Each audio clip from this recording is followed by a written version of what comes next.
What's up, guys? We're just gonna give it a moment, and then we're just waiting for some speakers to show up, and excited to kick this off. I think we got a fun topic, fun discussion in the works. So happy to get it going, and we're just gonna give it some time. And if you guys can help us share, retweet, get the word out there.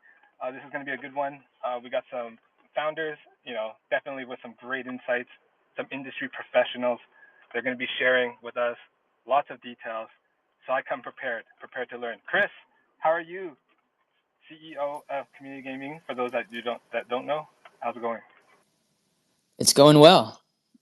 Can you guys hear me? Loud and clear, my friend. All right. Yeah, I just got the new iPhone, so testing it out for pretty much the first time. So yeah, it's going well. Got back from Asia about a week and a half ago, and so getting used to the jet lag transfer. Yeah, I mean, how long of a transfer is it usually? I mean, some people would say it's much harder from going east to west than it is from west to east. The transitions is a lot harder. How do you find that? So for me, I tend to stay up late, like late into the night, and I don't like waking up early. But when I fly back from Asia for like a few weeks, I'm like waking up at the crack of dawn, going to the gym, right? Like I'm like a whole new person, and then I inevitably revert back to the mean. And so yeah, I'm going to the gym early on right now because of the jet lag.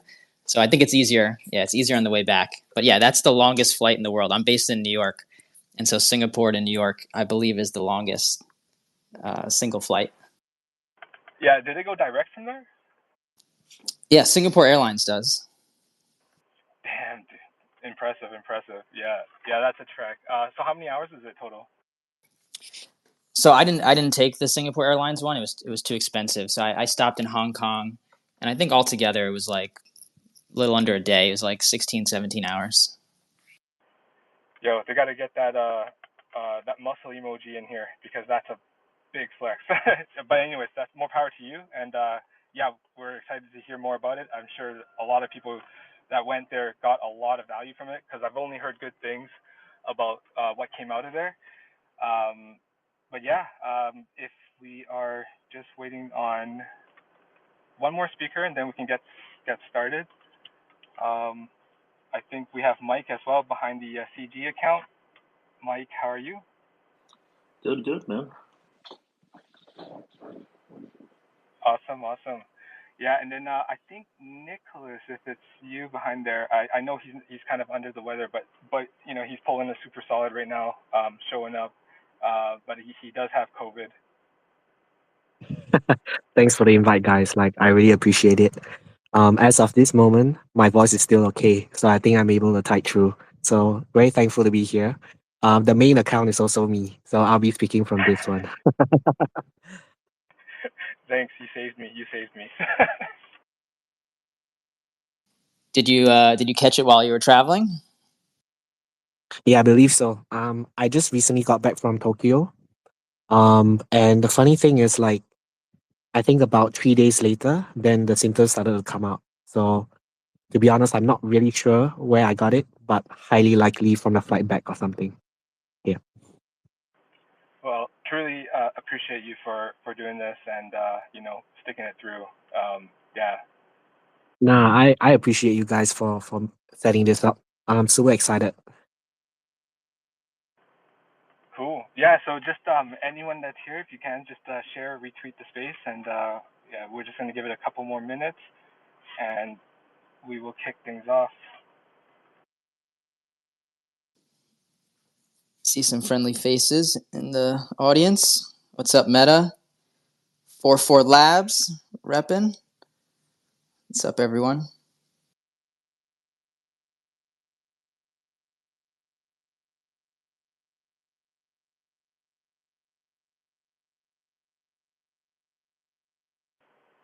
Cool. So we are waiting for Anil, co-founder of Flash Royale, and then while we're waiting, we might as well kick things off and get things started.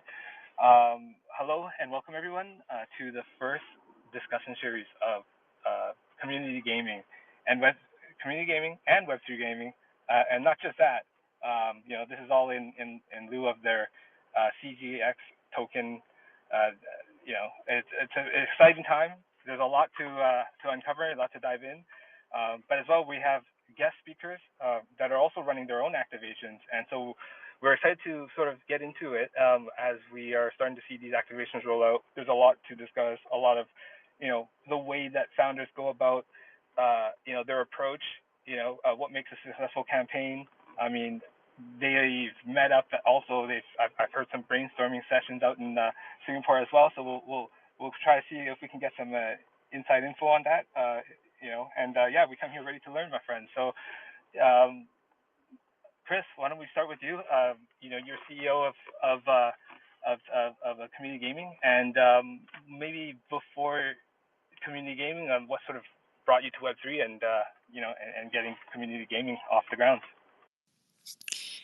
Yeah, so CG, Community Gaming, actually started as an in-person events group on meetup.com back before the pandemic. So we called it CGNY back then, Community Gaming New York.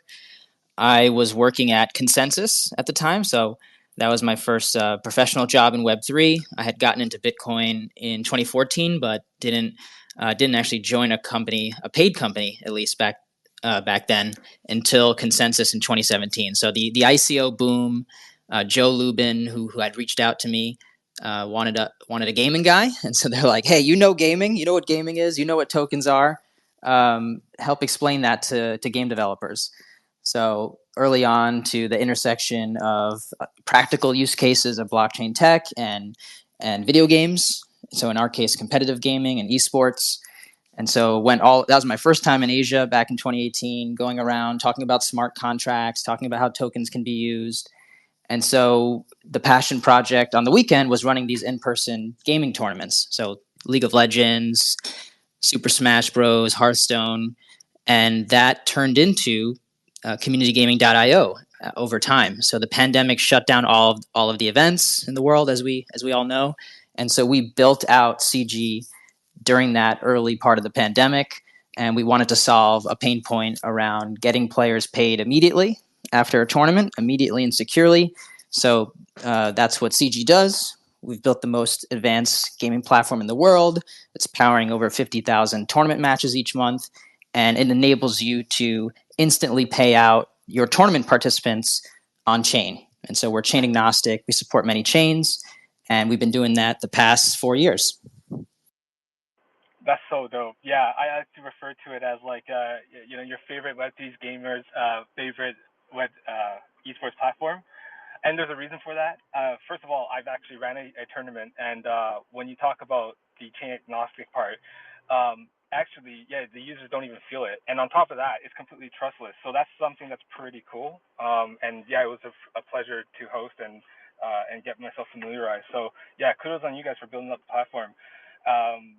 Nicholas, and I know you're kind of under the weather, but if you can, would be great to hear your intro and your and what you do with Tatsubiku, as well as what's your thesis for Web3 and how you got involved. Thanks for the intro. So really quick shout out to Community Gaming and Socials Rising for having me on. My name is Nicholas, and I'm the head of BD and growth at Tatsumiko, and I handle all things growth, partnerships, and new angles for monetization. And I also strive to take care of the community. So I actually started out my journey in crypto through Axie Infinity, and it is quite surreal now that I've actually come full circle because Tatsumiko is now on Ronin. So I really remain thankful for all the lessons and fun and hardships also throughout the year. But super fortunate now to have this job at the intersection of between my passion for games and also Web3. So super happy to be here alongside legends like you guys who are also avid gamers and crypto natives. Super dope, super dope. And Neil, if it's you behind the account, would love to hear you, co-founder of Blast Royale, as well as crushing it in this space, doing major things with your activations, going pretty hard and heavy with solid ambassadors. Let's hear it, my friend. What brought you here and to Web3, and let's hear about Blast Royale. Yeah, GM. Firstly, I'd like to apologize for turning up late, but I have a very good excuse. We literally have a live stream going on right now with our community. We had over 1,200 people in that stream watching and playing. You can go on our Twitter to see that we're not making it up. So, what am I doing here, and why do I love community gaming, who I think are a great, people to have in this space? My background, I used to actually run Street Fighter tournaments when I was a kid. I used to bunk off school and run them with my friends and stuff like that. I ended up working for Capcom as well, but because I love that game. My point is that when we ran those tournaments, we did it for love, right? Because we loved that game and we wanted to share that love with other people that had the same hobby and do things. So what we're trying to do as a game studio is make games like that, build them with a community, playing together, having fun, in my case, getting absolutely smashed game after game relentlessly by people in our community that I think have only been playing for half an hour and I've been playing for 2 years, and realizing that those old man reflexes really are a thing. So that's what we're trying to do. It's a top down battle royale shooter, but it's got Web3 components. But first and foremost, it's all about the community, making sure people can have fun, getting that competitive spirit. And yeah, that's why I really think Web3 adds to gaming. And I think it's going to be the next big thing for sure. The good games are coming. Yeah, we're all hype. And yeah, I want to say again, thanks to everyone in the space, especially you guys, because I think the facility to run tournaments and things like that cannot be overlooked. As someone who's literally done that by hand with pens and paper and clipboards and stuff like that, having a digital platform to do it with this new space that we've got is amazing. So bravo. Yo, that's so dope, man. And man, we can hear the passion coming through that mic, like so strong. And it's like it's amazing because that's the type of energy that gets us super fired up, gets us super amped. Yeah, and to be honest, I mean, you came at a perfect time. We were just starting to get off the intros, and for those of you that don't know, my name's Biz, and I head up the roundtable community, as well as an honor to be invited here with Community Gaming and Socials Rising, uh, two communities that have been showing support, showing some love, and yeah, just it's an honor to be here in front of these legends, and yeah, it's going to be a pleasure and super excited just to learn and hear you guys' approach and thought process and thesis for Web3 as well. All right, well, I was going to do a sentiment check, but Anil came out guns heavy with all that passion. So how about we go, Chris? What's your vibe with Web3 gaming at this moment? Yeah, let's hear some perspective here. Yeah, sure. So if you guys know me, I'm not always about giving, super rosy outlooks, right? I like to keep it real.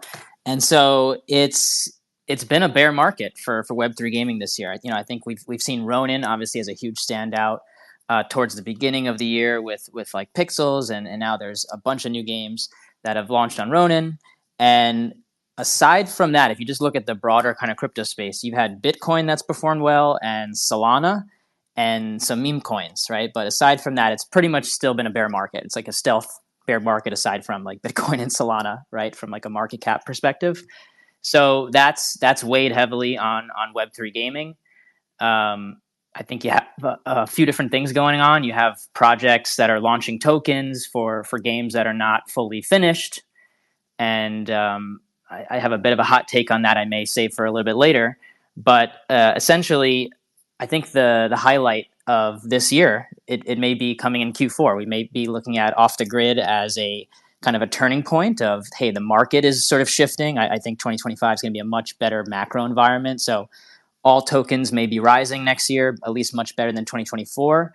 And then we're starting to see this first wave of games that have been building throughout the bear market really do like a global launch, right? And I think we really got to tip our hats to Off the Grid as, someone that didn't, show up at every event and hype everything up and always like talking on Twitter, and like they really were heads down. Like I couldn't contact them. Like they were really just building in silence. And I think there's something to learn from that. And then they came out and delivered a really great rollout.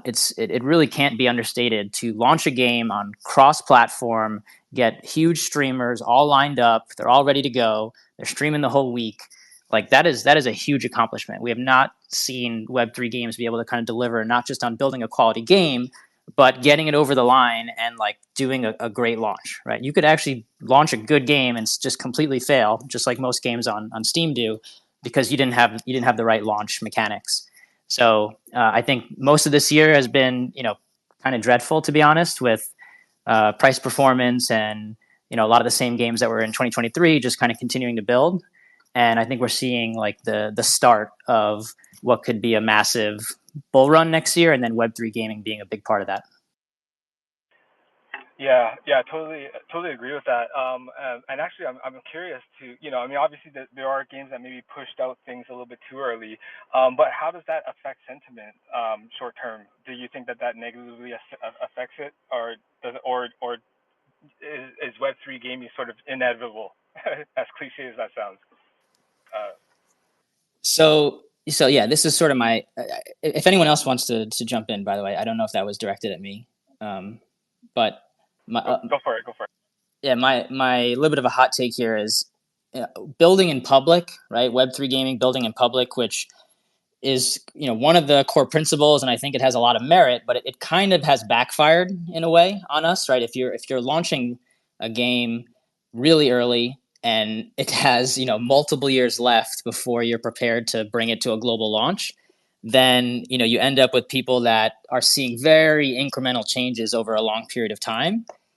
And if you've also launched a token, during that early part as well, you may just see that token perform quite badly, right? Because you're just not going all out because you're not ready to, which is fine. The games take a long time to build, but it's kind of they're at odds with each other, right? Launching super early and launching the token super early is going to potentially work against you and sort of just reflect badly on the sector, right? If all the gaming tokens don't do well.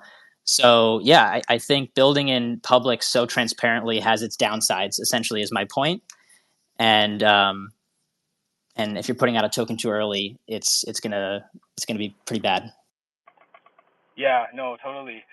Yeah, and curious to hear your perspective on it. I know you guys are pretty much going pretty hard right now, but I mean, it wasn't even just like an overnight thing you guys decided. I mean, this was a huge lead up to this point right here. So yeah, curious to hear your take. Yeah, it's a really fascinating discussion, and I think what Chris has got to say is very interesting. I do agree with some parts of it and disagree with others.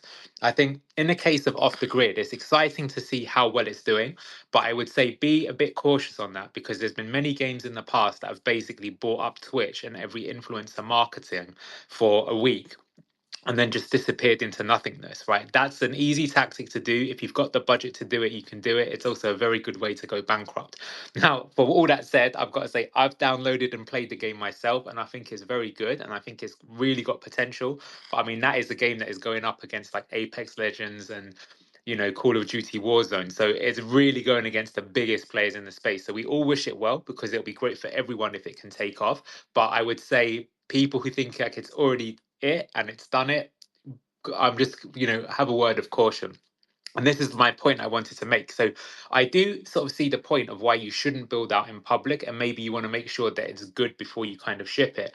But with our game's actually been around in some form or another for 2 years, and I will freely admit that 2 years ago the game was not particularly good. But one of the reasons why we shipped it is because I believe that like no matter how good you think your game is, you're never going to know unless you've got it out there and you can actually test the data because there's qualitative versus quantitative feedback. And you can have people that say, "Hey, dude, man, the new map in Blast Royale sucks," but then you actually look at the data and you find out that people play that match more than they played the previous one, and their engagement levels are much higher. So you need to have like a little bit of the art and the science combined in terms of doing it. And I guess that's something that I've learned in my games industry, that like I've worked on games that I was convinced I was going to be able to like buy a car because the bonus would be so big that the game would do great, and it completely failed.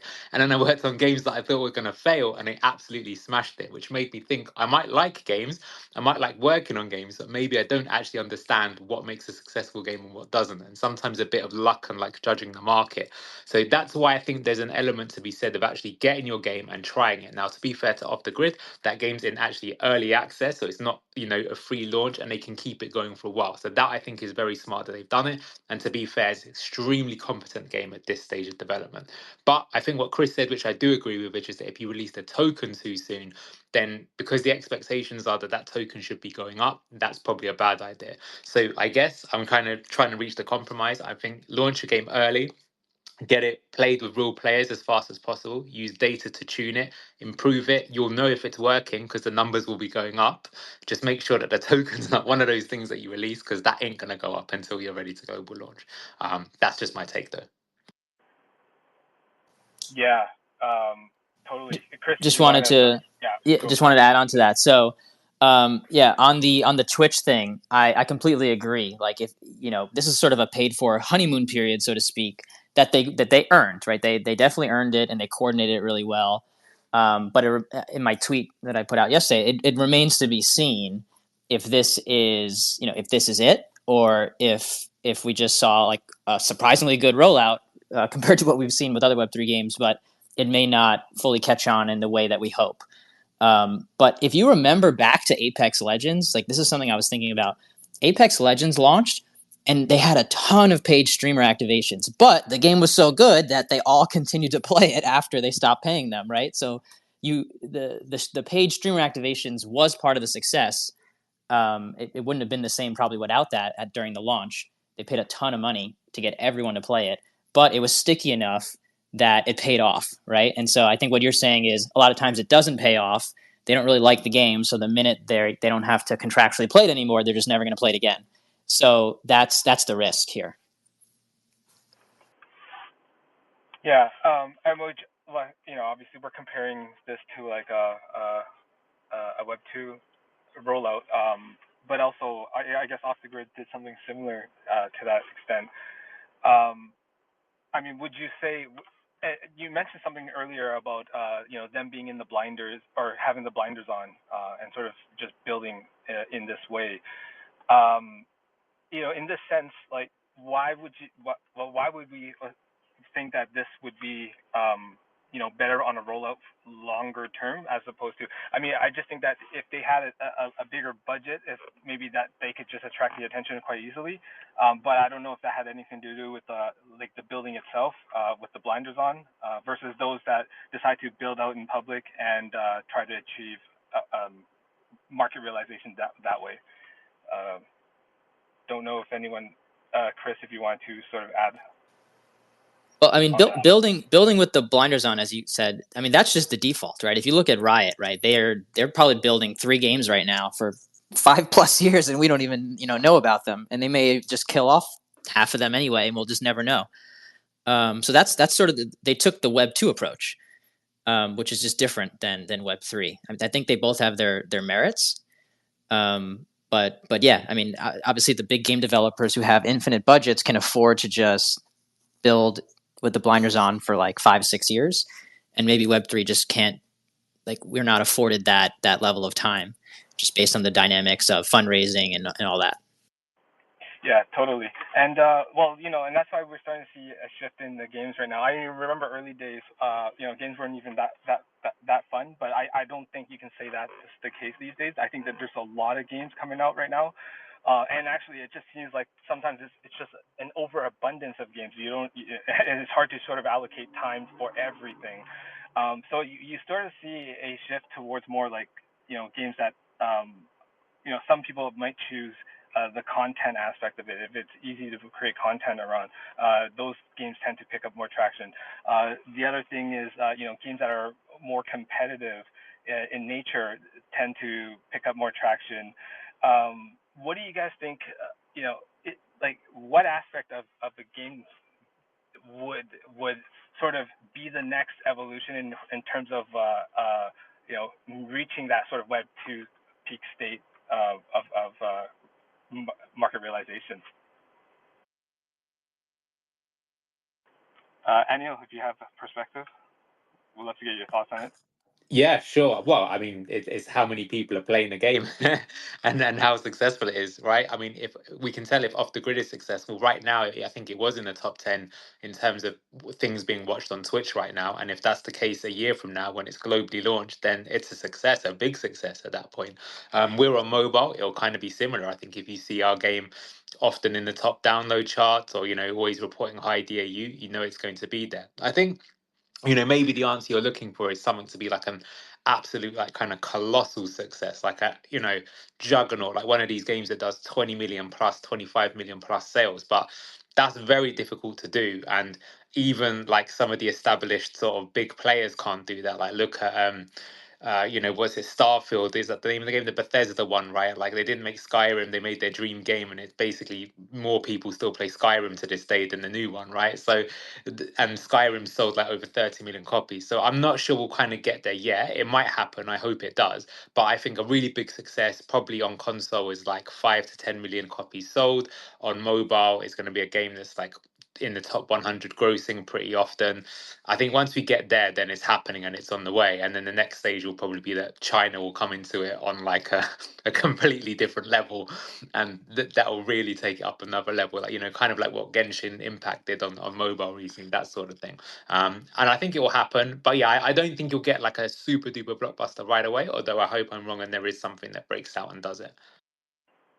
Yeah, totally. Now I do know Tatsumiku had some pretty good success as well. And I know Nicholas, you're kind of under the weather, but I would love to hear a little bit if you could share about Tatsumiku's journey and its previous success before coming Web3. Okay, so the thing is, Tatsumiko started out as a Discord bot way back in like 2015 when Discord just came out. And the idea was that back then it was just a place where people shifted from TeamSpeak and Ventrilo when they were playing Counter-Strike. And there was so much headwind, right, for people to transit over. So David, the founder, decided like, hey, why not we try to come up with something that could retain users and maybe come up with a game inside the Discord, right? So he created a bot, and that bot essentially was something like a Habbo Hotel and Tamagotchi combined, and you could play with text commands and even have like player rewards and identities as well. So that grew across like all the way until 2020, across 5 years, and it grew to like close to 1.4 million servers and about 200 million users that were playing it, right? So and there was one pain point that people were facing because they were trading the pixel arts that were in the Discord, and they were doing it peer to peer via like PayPal or something, and people are getting scammed, or PayPal takes a huge cut.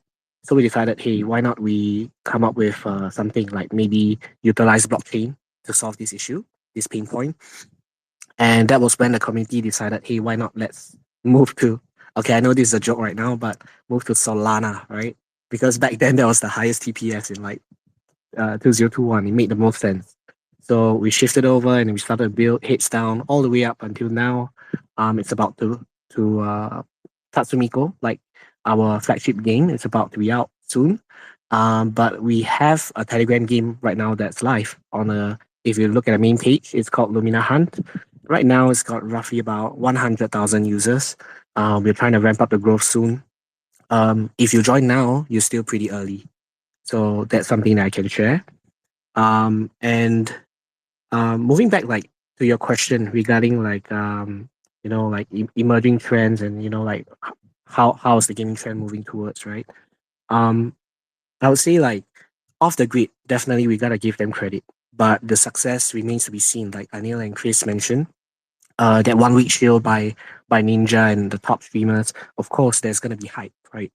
But I would say this is a great catalyst for all of us in Web3. This is one thing that I definitely agree upon, which is off the grid somehow is leading the charge right now, and they might be the catalyst for this bull run in terms of GameFi, where most of the Web2 users come on board and they get interested, and then that's where like the attention starts to move around. So what I can say is that I'm somewhat of an optimist, and I'm pretty hopeful that starting like next year onwards off the grid and maybe other names and the titles that we have here, right? Like, shout out to Blast Royale. I was just playing the game today and I got pretty addicted. So I don't have like 1,000 noob tokens or something like that, but I think like my win rate is about 60 to 70%. I think that's kind of good, right? I hope so. But yeah, like, I think many people who have been building in the bear for about 3 to 4 years, all the games are coming out right now. So I'm pretty happy. It is definitely a revolution for GameFi this year and the next. So that's where I see things going at the moment. Sweet. Yeah, no, thanks for sharing, and appreciate you as well. Knowing that you're under the weather and all. But yeah, couldn't agree more. And honestly, congratulations on the success and also the realization. As you guys were building, and taking things, taking the plunge into Web3 as well. Yeah, I mean, like, it's just been amazing just to hear it. As well, you guys are evolving your IP, so it's awesome to hear. Um, yeah, so I guess I wanted to sort of shift things a little bit because you know I personally myself I'm hearing a lot of noise around competitive gaming, and then when we talk about esports and competitive gaming, I mean, are they in terms of differentiating terms? Because I don't think that they're kind of the same. From a games designer perspective, what's sort of the difference between like the esports versus the competitive gaming scene? Yeah, Anil, take it. I've got a bit of an interesting anecdote on this. I used to work for Wargaming for a little bit, and something that they taught me while I was there is they said that basically every game that's ever been designed from the ground up to be an esport has failed. And all the games that become successful as esports, it happens because there's a genuine community behind it. And it takes its own kind of life and it becomes it. And that's why you saw, like, in the early days, like League of Legends were having to get streamers and to make software to be able to follow the match because they're like, what? Why are people doing this? They never expected it. Or why PUBG was a bit of a mess. And that's kind of beautiful in a way, right? Like, it happened that way. So, as per your point, like, what is competitive games versus esports? It's like, yeah, I think they're totally two different things, and one is a byproduct, and you shouldn't really design around it. I mean, for sure, don't get me wrong, I could definitely see there being some killer games, Web3 games that are esports, and that's one of the things that accelerates it. But it will, if you're trying to like be too clever and design it from the ground up, I don't think it's going to happen. Like, do you remember during COVID how like Among Us was like the most viewed game on Twitch and everyone was playing it, right? You could even have turned that into an esport, right? And you would never have started that way, right? But it's a fact. Like, everyone in our studio, we got addicted to it. It was a lot of fun. Like, who's the biggest liar? Who can you always tell is lying? All that kind of stuff. So yeah, I just think that that's important to kind of note there. But for sure, I think what's really good about when esports and Web3 do merge together is that you'll be able to democratize it a lot more, right? Because esports sometimes is very closed doors, that you have to have teams and there's politics of the teams, and then when you give prizes you often hear these things about players getting shafted. Like, it's a really bad look for the industry. Whereas if it's all done with like kind of crypto, like, I mean, you could have, for example, in esports, the teams, the licenses are actually NFTs. So like if Red Bull want to own a team in a game, they buy the NFT for the license, and now that their team, it's a bit like trading franchises in like a US sport or something like that. And then if the players win the prizes, you can pay them in the crypto, etc., etc. So those are really cool things. But I think we're quite far away from it because first and foremost, you've got to have the games that people even want to play and then that they want to watch, and then you can get to that level. But do I think it will happen? I think it will happen eventually, yes. Yeah, that's super solid perspective. Yeah, definitely. Yeah, actually, it's good that you clarified that because I actually do see it in this way as well. And I do hear, although I do hear some games building for esports, so it's an interesting proposition. But yeah, So I think I agree. But yeah, Chris, go for it. yeah, so I mean, if you're building a first person shooter, for instance, you should definitely have aspirations, that you want there to be a thriving competitive scene. But you're completely right that the old anecdote is the community decides, you don't decide, right? As the game developer, you can sort of shift the pieces in certain ways to try to make it work. And so an example of that would be, let's take Parallel, right? Parallel decided to create a $500,000